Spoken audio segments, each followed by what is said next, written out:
ಸತ್ತ ಮನುಜನ ದೇಹದಿಂದ ಐದಿಂದ್ರಿಯಗಳು ಒಟ್ಟಿಗೆ ಹೊರಬರುವಳು.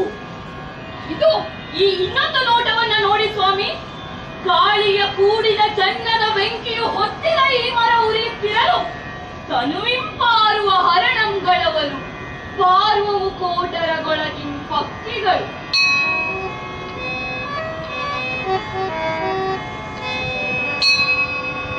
ಓಂ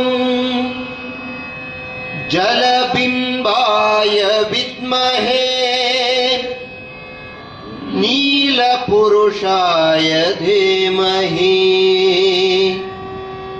ತನ್ನೋ ವರುಣಃ ಪ್ರಚೋದಯಾತ್. ಮಹಾಜ್ವಾಲಾಯ ವಿದ್ಮಹೇ ಅಗ್ನಿದೇವಾಯ ಧೀಮಹಿ ತನ್ನೋ ಅಗ್ನಿಃ ಪ್ರಚೋದಯಾತ್. ಈಗ ಈ ಇನ್ನೊಂದು ನೋಟವನ್ನು ನೋಡಿ ಸ್ವಾಮಿ.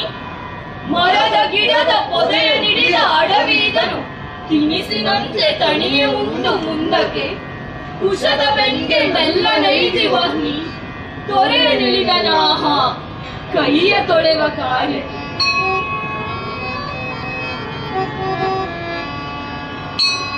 ಓಂ ಭೂಸ್ವಾಹ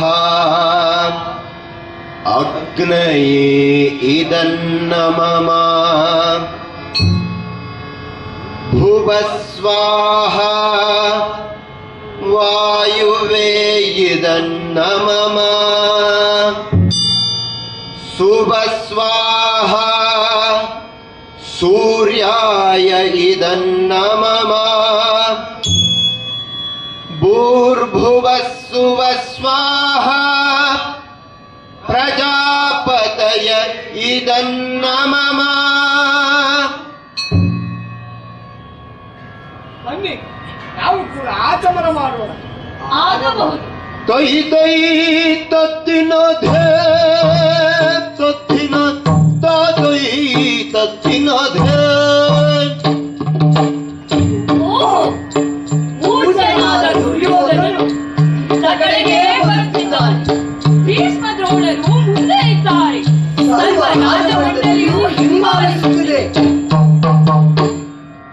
ತೊಯ್ ತೊಯ್ ತತ್ತಿನ ಧೇ ತತ್ತಿನ ತಾತೈ ತತ್ತಿನ ಧೇ. ಎಷ್ಟರಿಂದಿ ರಸಯ ತಣಿಸು ಮತ್ತೆ ಶಕ್ತಿಯನ್ನು ಹಿಡಿದ ನೀನು ಬಾಯಿಗೆ. ತತ್ತಿನ ಧೇ ಧಿಂದ ತೈ ತಾಧೇ ತತ್ತಿನ ಧೇ. ದೋಷವನ್ನು ಬಿಡು. ನಿನ್ನದರವರ ಕರುಣೆಯಿಂದ ಜನಕ್ಕೆ ಸ್ವದವನ್ನು ಕಾಣಿಸು. ತೊಯ್ ತೊಯ್ ತತ್ತಿನ ಧೇಂ ಧೇಂ ತತ್ತಿನ ತೊಯ್ ತತ್ತಿನ ಧೇಂ. ಇಂದು ಕಾಲೋಚಿತವ ಸವಿರುಳಿಯಿಂದಲಾಡುತ್ತರು ಕೌರವೇಶ್ವರರು ಕೂಡು ಬಾಳಿಗೆ ಅವನ ಮನವೊಲಿಸುತ್ತಲಿರುವರು ಪಾಂಡುಪುತ್ರರ ಜೊತೆಯವರು. ತೊಯ್ ತೊಯ್